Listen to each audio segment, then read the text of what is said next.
Assalamualaikum warahmatullahi wabarakatuh.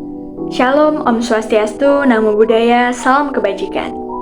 Perkenalkan, nama saya Kriski Ardilalae, mahasiswa S1 Biologi, Fakultas Matematika dan Ilmu Pengetahuan Alam dengan NPM F1 D024065.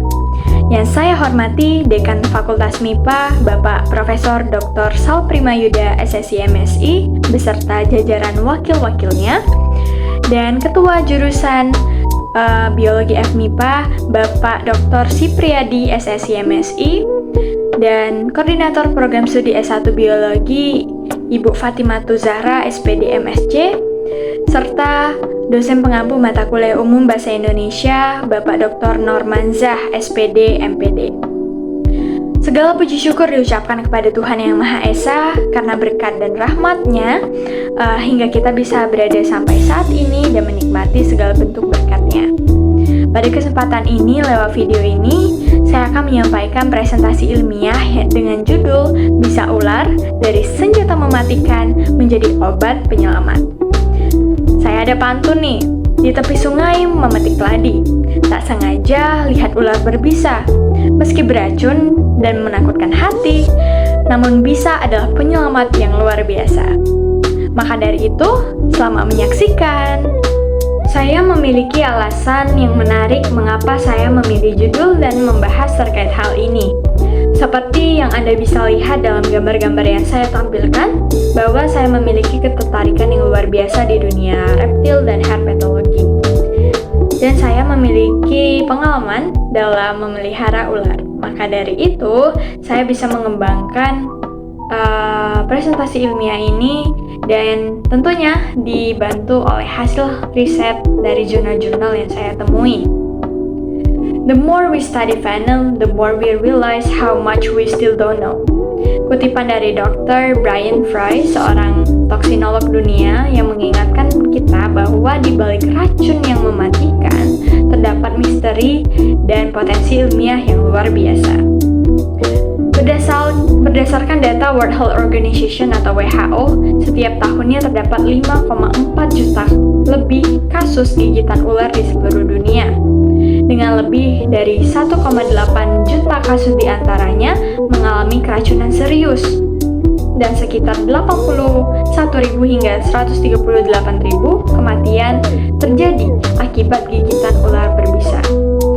Dan Indonesia sebagai negara tropis dengan keanekaragaman hayati yang luar biasa, termasuk dengan kawasan resiko tinggi terjadinya kasus gigitan ular berbisa. Namun siapa sangka bahwa bisa ular yang selama ini dikenal sebagai senjata yang mematikan kini menjadi sumber harapan baru di dunia medis.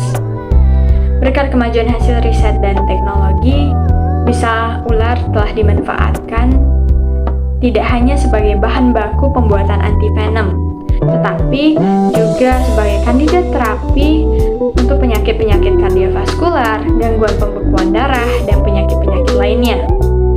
Dan dalam presentasi ilmiah ini, saya akan membahas beberapa poin-poin, yaitu yang pertama saya akan membahas tentang definisi ular, definisi bisa atau venom itu sendiri, contoh kasus gigitan ular di Indonesia yang menjadi tantangan bagi dunia kesehatan, 3 jenis ular atau 3 jenis famili utama yang mendominasi di kawasan Asia Tenggara, prinsip manajemen gigitan ular sebagai pertolongan pertama yang tepat, dan yang terakhir dan yang sebagai garis besar dalam presentasi ilmiah ini adalah pemanfaatan bisa ular di dunia medis. Maka dari itu, mari kita langsung saja ke pembahasannya. Check this out. Menurut Dava dan Suyatno tahun 2021, ular merupakan satwa liar yang mempunyai habitat terdekat dengan kehidupan manusia, seperti di pepohonan, pekarangan rumah, atau bahkan masuk dalam kediaman warga. Ular juga merupakan kelas reptilia yang adalah hewan ektotermik atau berdarah dingin, yang artinya suhu tubuh mereka bergantung pada lingkungan sekitar mereka.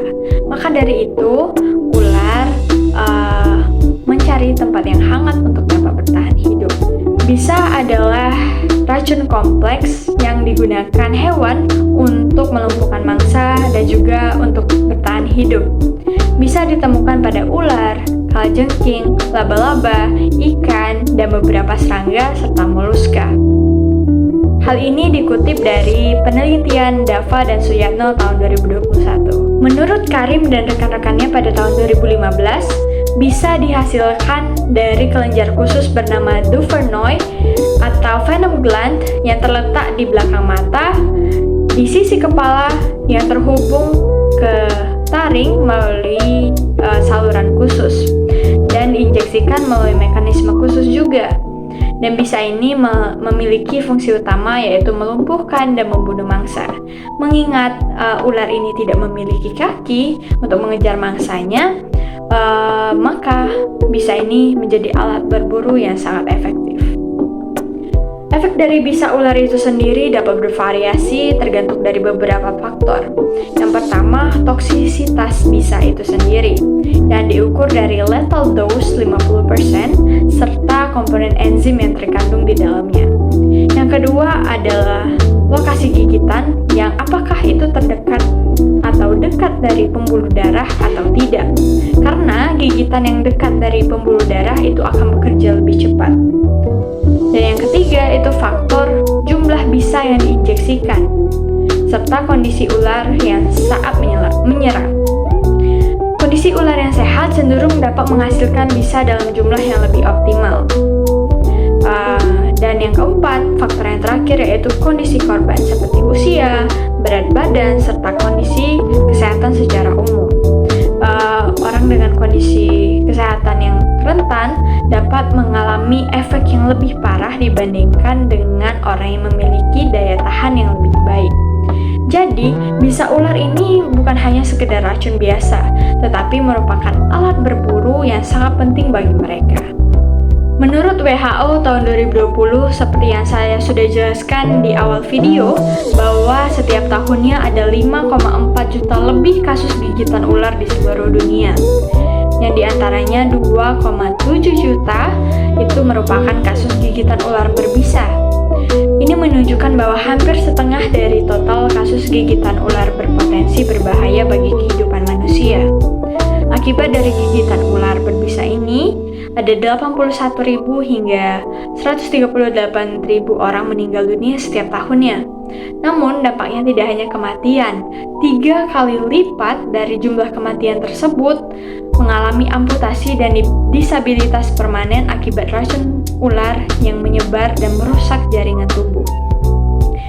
Jika kita melihat lebih spesifik ke wilayah Asia Tenggara, kelompok yang paling rentan terhadap gigitan ular ini adalah petani, yang diikuti oleh pelajar, lalu setelah itu ada ibu rumah tangga. Hal ini bisa dipahami karena petani sering beraktivitas di lahan terbuka yang dimana tempat ular biasanya bersembunyi. Sementara itu, tingkat kematian akibat gigitan ular di kawasan ini berkisar dari 0,5% hingga 58% tergantung jenis ular, penanganan medis, serta lokasi geografis korban. Di Indonesia sendiri, data yang tersedia menunjukkan bahwa di tahun 2007, perkiraan jumlah gigitan ular berada di kisaran 12.739 hingga 214.883 kasus. Dengan angka kematian di antara 2.000 hingga 11.581 orang. Perbedaan angka yang cukup besar ini menunjukkan bahwa perlunya pencatatan data yang lebih akurat serta peningkatan kesadaran masyarakat tentang penanganan ular yang lebih tepat. Dari tabel yang ditampilkan, kita bisa melihat berbagai kasus gigitan ular dengan beberapa fakta utama, yaitu ular yang paling sering menyebabkan gigitan adalah Ophiopagus hana atau king cobra, Najas putratrix atau ular kobra Jawa, dan Bungaurus candidus atau ular welang. Selain itu, ada juga Python reticulatus atau sanca kembang, ada juga Calocella samarodostoma atau ular tanah, serta Trimeresurus albolabris atau ular hijau ekor merah. Sebagian besar korban telah ditangani di rumah sakit untuk mendapatkan perawatan medis. beberapa kasus juga ditangani oleh pawang ular sebelum akhirnya dibawa ke rumah sakit. Ada pula yang hanya ditangani oleh tabib tanpa mendapatkan perawatan medis lebih lanjut. Gigitan ular terjadi di beberapa waktu. Itu menunjukkan bahwa tidak ada pola waktu tertentu yang meningkatkan resiko gigitan. Dan beberapa kasus dalam tabel ini tidak memiliki informasi mengenai tindakan yang diambil, yang menunjukkan bahwa kemungkinan masih ada kekurangan pencatatan dalam laporan gigitan ular. Dari data ini, kita dapat menyimpulkan bahwa gigitan ular adalah ancaman nyata, terutama di daerah dengan habitat ular berbisa. Oleh karena itu, kita perlu waspada dan memahami cara penanganan yang tepat jika menghadapi situasi seperti ini. Maka dari itu, kita akan bahas di dalam topik selanjutnya, yaitu terkait prinsip mekanisme gigitan ular. Menurut penelitian Wintoko dan Prameswari pada tahun 2020, jika terjadi gigitan ular, hal pertama yang harus dilakukan adalah menenangkan korban dan membaringkannya dalam recovery position.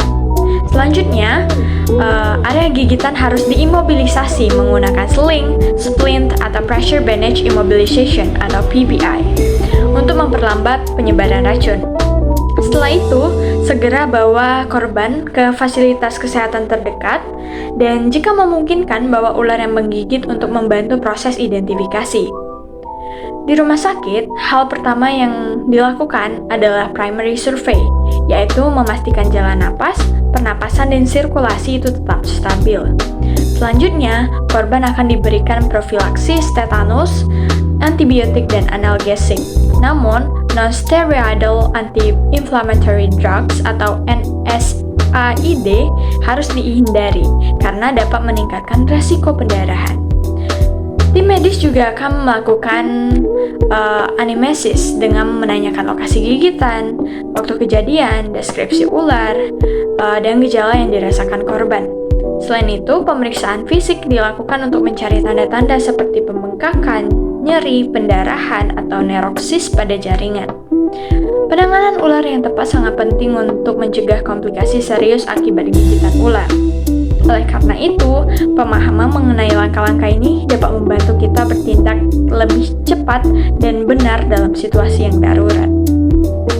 Selanjutnya, saya akan membahas yang menjadi garis besar dalam presentasi ilmiah ini, yaitu pemanfaatan bisa ular sebagai obat yang dapat menyelamatkan. Berdasarkan penelitian oleh Rifai dan Khalifah pada tahun 2016 yang terdapat dalam jurnal keperawatan global, yang pertama, dalam pengembangan obat, bisa ular ini mengandung senyawa farmakologis yang sangat unik yang bisa dimanfaatkan sebagai obat pengencer darah, penghilang rasa sakit, dan obat jantung.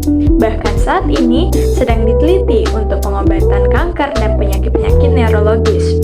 Yang kedua, dalam penelitian ilmiah, racun ular digunakan dalam memahami mekanisme kerja racun, serta membantu dalam pengembangan antivenom. Selain itu, penelitian ini juga berkontribusi dalam memahami berbagai proses fisiologis dan patologis dalam tubuh manusia. Yang ketiga, dalam penggunaan medis, beberapa jenis racun telah dimanfaatkan sebagai obat. Contohnya saja dalam bisa ular kobra yang memiliki sifat antiinflamasi yang bermanfaat untuk penyakit artritis rematik. Selain itu, krotoksin dari ular derik sedang dikembangkan sebagai pengobatan kanker. Sementara ACE inhibitor dari pit viper yang ditemukan pada tahun 1970 menjadi obat pertama berbasis racun ular untuk menurunkan tekanan darah. Selanjutnya, dalam pengembangan farmasi, bisa ular telah digunakan sebagai antikoagulan, yaitu obat yang mencegah pembekuan darah dan berguna sebagai pengencer darah. Selain itu, beberapa senyawa dalam bisa memiliki sifat analgesik alami yang lebih kuat dari morfin. Itu menjadikannya alternatif penghilang rasa sakit yang lebih efektif. Bahkan, penelitian terbaru menunjukkan bahwa bisa ular berpotensi digunakan dalam pengobatan penyakit neurodegeneratif seperti Alzheimer dan Parkinson karena interaksinya dengan sistem saraf. Di perkembangan antivenom, saat ini telah dikembangkan antivenom polivalen yang yang dapat menangkal bisa dari beberapa jenis ular sekaligus. Selain itu, teknologi rekayasa antibodi terus dikembangkan untuk meningkatkan efektivitas dan mengurangi efek samping antibisa. Terobosan terbaru adalah produksi antibisa berbasis DNA, yang menawarkan alternatif yang lebih aman dan lebih cepat diproduksi. Yang terakhir, bisa ular juga berperan dalam terapi eksperimental. Misalnya, komponen dalam bisa ular yang sedang diteliti untuk pengobatan stroke karena dapat membantu memperbaiki aliran darah ke otak. Selain itu, beberapa senyawa dalam bisa telah menunjukkan potensi dalam terapi kanker karena mampu menyerang sel kanker tanpa merusak jaringan sehat.